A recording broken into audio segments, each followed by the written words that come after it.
It's crazy how this works. Just a few months back, he was the most hated man in Madrid. It's gone.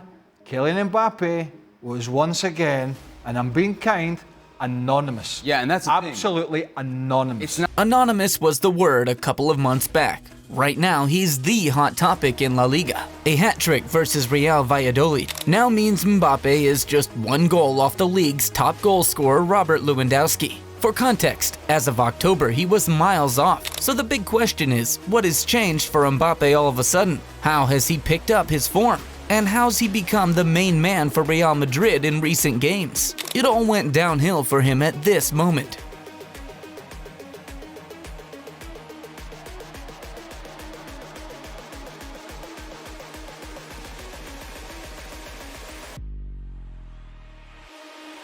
See guys, this is where Mbappé hit rock bottom.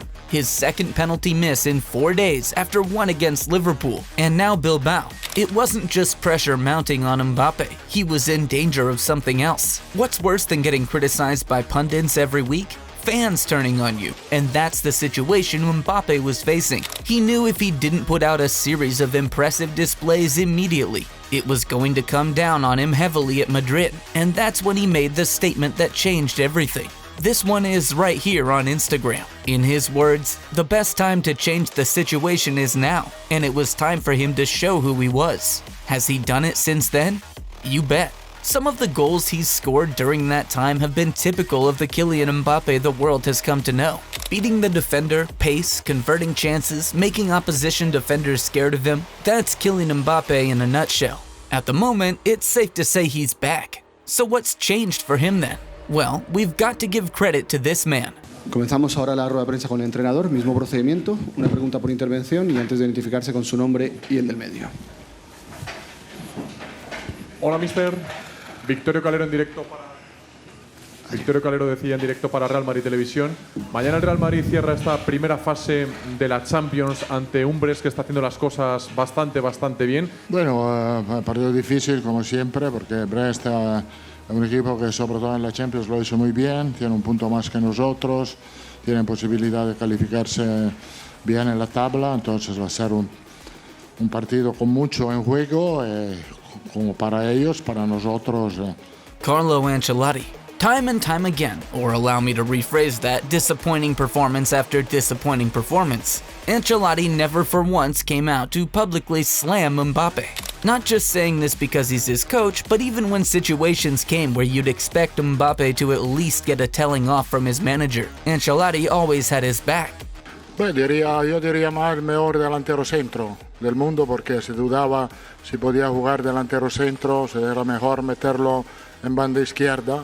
Creo que es un gran delantero que se encuentra muy bien en la zona central, más que en la banda, porque el desmarque que él hace es único y jugando por dentro lo puede aprovechar mejor.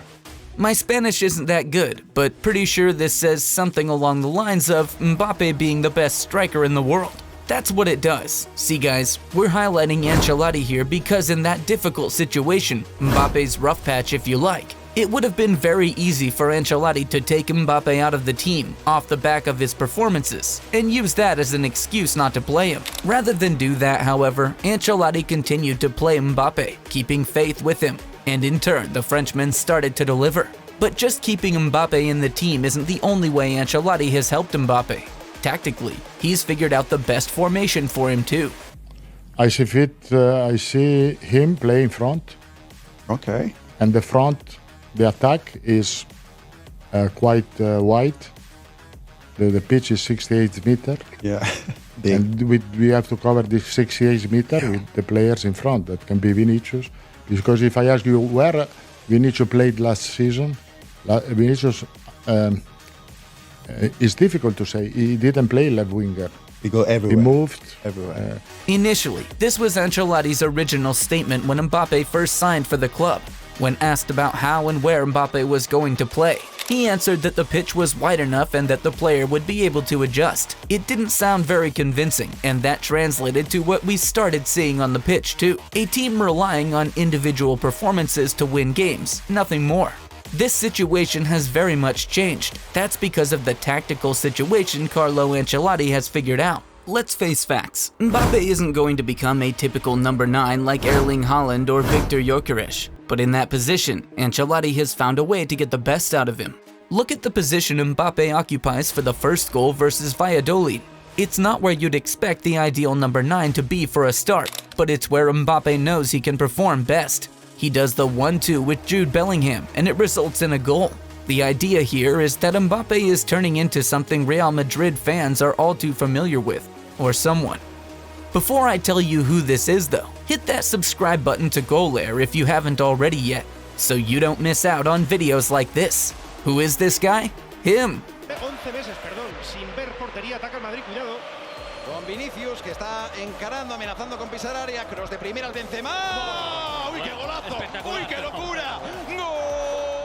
With the position Mbappe picks up, the 1-2 with Bellingham, and then the ability to find the finish, Mbappe just hit a signature move we've become all too accustomed to with Karim Benzema. Ancelotti knows Mbappe won't function well with his back to the goal, and rather than play him in that position as he did at the beginning of the season, he's now allowed Mbappe to take up this new position where he can drift and come infield to get more involved with the play, and it's working for him.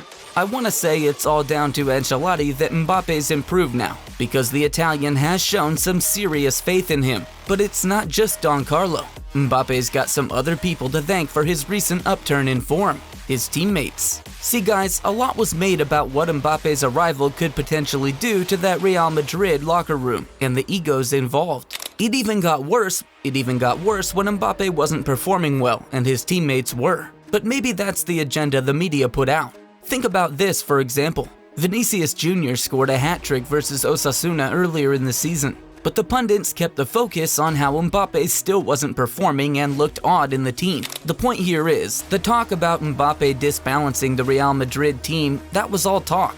You can see it in the way they play. They want him to succeed. Vinicius Jr. supports him, as do players like Jude Bellingham, Rodrigo Goes, Federico Valverde, and Antonio Rudiger. It's a collective in that Real Madrid team, and they all want Mbappe to succeed. We could talk about how the coach has improved his game or how well his teammates have supported him as a player, but ultimately it comes down to the man himself. And in this regard, Mbappe has been a proper example. Given what he'd experienced early on in the season, it would have been easy for a player like Mbappe to put out a statement or hit out at the critics constantly bashing him every week. But instead, Mbappe kept his head down and continued to play the game. Even when he hit rock bottom versus Athletic Bilbao, it was still the same thing with Mbappe. He didn't change, didn't hit back, stayed true to himself, and as he said in that IG post, it was time for him to show he was. And he's been doing that ever since.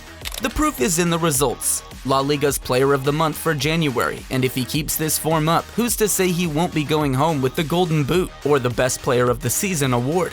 A player like Mbappe at Real Madrid is always going to be quality. What happened though has shown that even the best players need a bit of time to adjust. Mbappe's at a level now where he's more confident, is putting a series of impressive performances on the pitch, and in turn is helping his team win games. Can he maintain this form to the end of the season? Or is this all because Vinicius Jr. hasn't been on the team recently? Let us know in the comments below, and don't forget to like this video and subscribe to Goalair too.